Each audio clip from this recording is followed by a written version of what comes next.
Good morning. Welcome. Today we're a small but mighty crew, and we are talking travel. We are talking family vacations. I know many people out there have either taken one already, planning one, or getting ready to go on one because finally travel is back this summer. And we all want to have a fabulous vacation. We want fabulous vacation memories. We want to bond with our families. When we plan these vacations, we have such lofty goals, but they don't always turn out the way we expect them to. But there are things we can do to ensure that they turn out okay. When I was in like eighth or ninth grade, we took a fabulous family vacation. It's my all-time favorite family vacation. And when I became a parent, it was the bar, set for family vacations. And that was a huge mistake, huge mistake. First, the same people aren't involved, right? Different times, different people. We're taking different vacations. It was a huge mistake. I had to let that go. But I did learn some lessons, and I do have some tips for other people. I have two main tips because I know that everybody else has other tips. One is when you're planning the vacation, if possible, get input from the other people who are going to be on the trip. If you can't get input on the location, because sometimes the location is picked for you because of a wedding or whatever, um, then just get input on little things that they would like to see or do in the place. And that means everybody has buy-in on the vacation. They don't feel like they're being dragged away from their games and their friends and stuff. We did that once. We took a fabulous vacation to London where I have family, and the family was getting older, and I wanted to go see the different members and spend time in their homes and stuff, which is not exciting to kids to like travel across the Atlantic just to sit in somebody's living room and eat food, right? And we were going to do a lot of that. So I had them pick places to go. So we went to Legoland in England. Not necessary, but someone loved it. We took a Harry Potter tour, so we got to see, Harry Potter's world. And we had a night in our family at the time. So we went to, I'm going to get the name right, Warwick Castle, where there was night training and all this other stuff, night with a K. And that made everybody enjoy it. We did the usual touristy stuff for older people who needed to, who wanted to see the usual touristy stuff and learn some real history. But everybody had a piece of it, and that really worked for us. My other tip is have a plan, but be flexible. I mean, really flexible, like maybe throw the whole plan out for a week or two or the entire trip. So if you're someone who's firm in your planning and stuff, you just practice some deep breathing because the plan is good. It gives you some direction, but you're outside of your comfort zone. You're outside of your usual, and different things are going to happen. I see Mindy shaking her head, so I'm going to send it over to Mindy. Absolutely, Kamira. It's so interesting you said that about have a plan and be flexible because we were traveling recently, and as everyone knows, the airline we needed to fly. And as everyone knows these days, airlines are so backed up and so many cancellations. And my husband said to me before we went, he said, Mindy, lower our expectations. Like, let's expect the flight to be canceled. Let's have backup plans. Like, let's just go in knowing it's a real possibility we could wait and be delayed. And it ended up we weren't. But to me, that was such an amazing way to look at it and prepare myself that, okay, be prepared, bring a book or this or whatever we needed to do to be ready. So I think especially these days, that's key. But traveling with kids, I remember, and it's one of those not so great memories. We would travel a couple of times a year, but always in the summer to my parents when my kids were younger, which was an 8-hour car drive without construction, without traffic. And I have 3 boys, and my oldest would notoriously be the first one in the car, ready to go, complaining to everyone, let's go, we're never going to get there, blah, blah, blah. And then half an hour in, he would have nothing to do. He didn't bring a book, didn't bring an iPad, I don't know if there were iPads back then, whatever, Game Boys, whatever they had. But it would drive his brothers nuts because they took a while getting into the car because they were packing their stuff to entertain themselves on the trip. And he would drive everyone crazy, my oldest, because he was bored, he was fidgety. So my advice is make sure your kids all have something they enjoy doing, whether it's car, plane, whatever. But the whole travel, the transportation aspect of it for me was always key. Make sure they have things they enjoy doing to keep them entertained. So that's my words of wisdom for this Monday when it comes to travel. That lower expectations and be prepared. Jessica, how about you? Yeah, so I mean, we used to go on all sorts of vacations, a lot of times to the beach, and I love the beach. One of my brothers is not crazy about the beach, and I think we just kind of over the course of the past, I don't know, probably 10 years. I think our family has learned like if one of the people on the trip doesn't want to participate in something, they can just stay in the room. Like you don't have to force somebody to go and do an exciting adventure that they might not enjoy, because I feel like if one person is not having a good time, then it's going to kind of make it hard for everyone else to have a good time. So if like, if your kid is like, hey, I super don't want to go hiking, I don't want to mini golf, I don't want to ABC, whatever.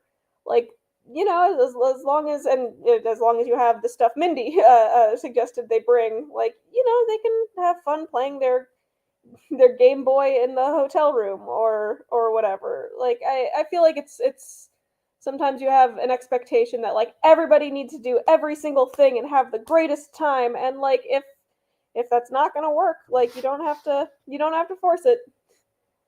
But I don't know, that's all I got. Let's switch direction. Yes, I got it right the first time. Francisca, how about you?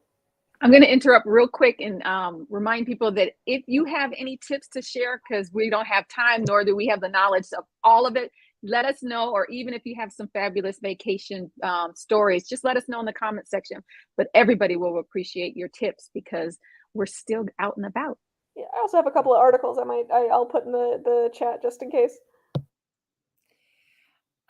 Yeah, well, I agree with everything you guys said because it is about, I think planning is a big part. And Kamira, I was just putting up yesterday because we just booked our vacation. I put a big whiteboard in our kitchen where I outline the rough travel, like where are we when, and then I let my kids like research and write things on there they want to do. Not that they're all going to happen, but at least then we have kind of the pieces and can put the puzzle, um, together that way. And I also, I think scheduling downtime is also really important.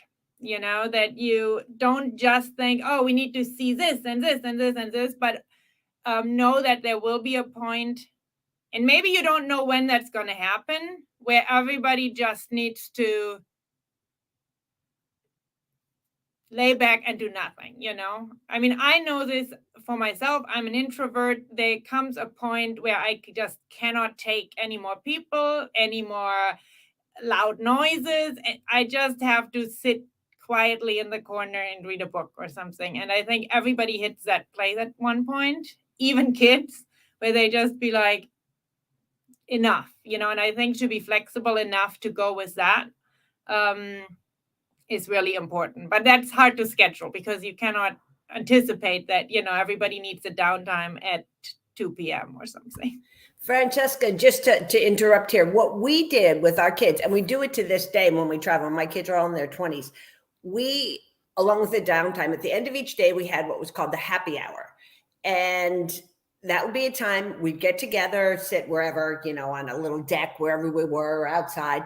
And my husband and I would have our beverage of choice. The kids would have their pop or soda, whatever you want to call it. We'd get chips and cheese and crackers, and we would sit around. It was, before dinner. It was a great time for them. We would relax. We would talk about the day. What did you like? What did you not like?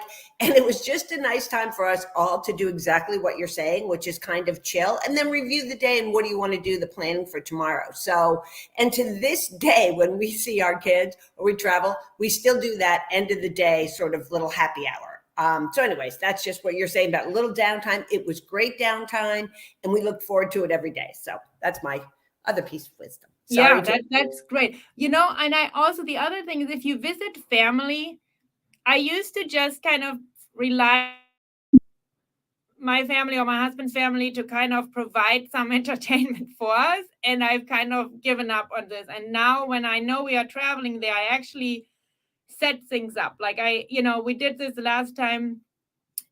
My sister-in-law is a really great seamstress. So I said, we're going to be there for 3 days.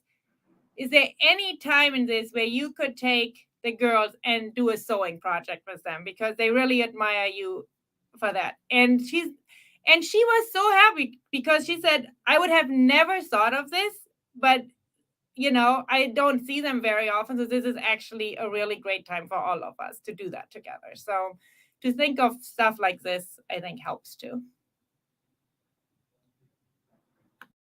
Thank you. Francisca said a couple of things that she reminded me of things like the free wander time. I am really comfortable with structure, but not everybody is as comfortable with as much structure. So then I had to figure out to have a nice mix of free wander where we just explore and structure. And for me, the tip is that when we go someplace unfamiliar, the first thing or two we do are like city tours, like a bus tour, the whole corny thing that everyone thinks they're too sophisticated for. But we do that because then we get the lay of the land, and that way free wandering is a little easier, right? we have perspective and stuff. And the other thing you mentioned is your kids researching.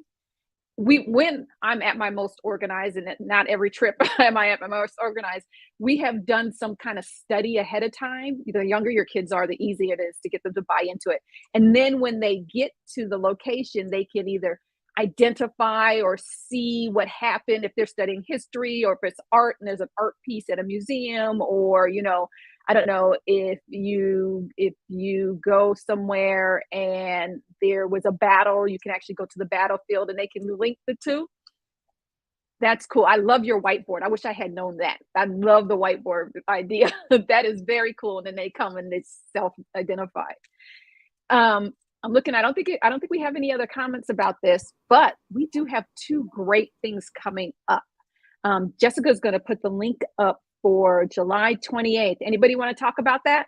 What's happening the evening of July 28th, our webinar? I will. Go ahead. I was going to say, no, go ahead, Mindy. It's all you. No, you go ahead, because I have to anyway.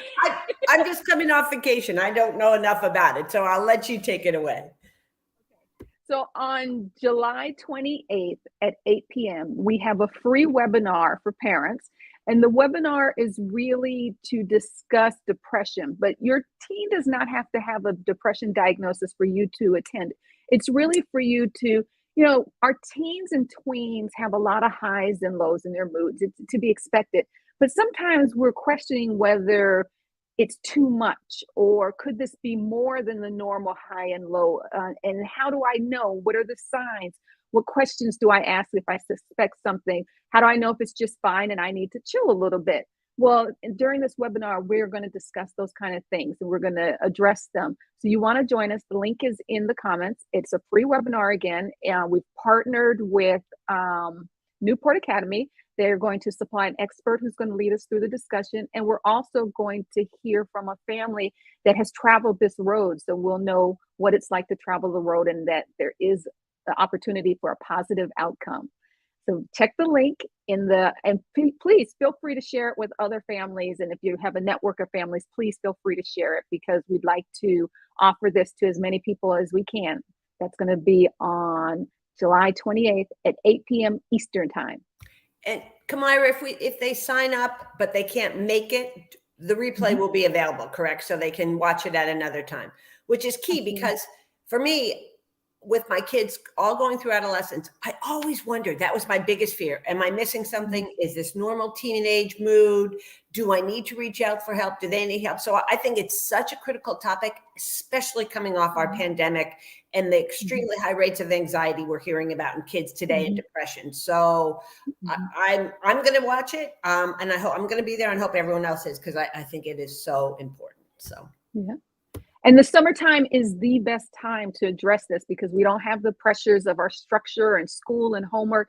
And so sometimes when our children have seemed very stressed during the school year and we've had these questions, it may not be as prevalent during the summer, but that's because they don't have a lot of the other stressors on them. So if you had those questions during the school year, you still may want to attend, because when the school year starts again, they may reappear. So this is a good time to address this when your teens are a little more comfortable and relaxed. Tomorrow, speaking of teens, tomorrow we have real live teens on the show at 10:30 a.m. We have teen interns working with us, and they are going to be on the show tomorrow. And I am going to ask them questions. What is it like being a teen? What are they talking about? What do they do when they're away from us? Because they come home and you're like, did you have fun? It was fine. Well, it was fine for 5 hours. What was fine for 5 hours? What are you doing behind that closed bedroom door? We're going to get the scoop. They're going to tell us. Not only that, you should join us. You can ask them questions, but also you can help them prepare, because a couple of weeks from tomorrow, they are going to take over the show. I'm going to pass them the mic. So you may want to give them ideas of what they're going to do when the mic is theirs and the show is theirs for 30 minutes. So tomorrow we ask real life teens questions, but we also give them ideas of what we want to hear from them in a couple of weeks when they have full control over the show. That's going to be 10:30 a.m. Eastern time on Facebook, YouTube, LinkedIn, and you can always catch the replay. Thank you. Thanks for joining us today. Bye-bye.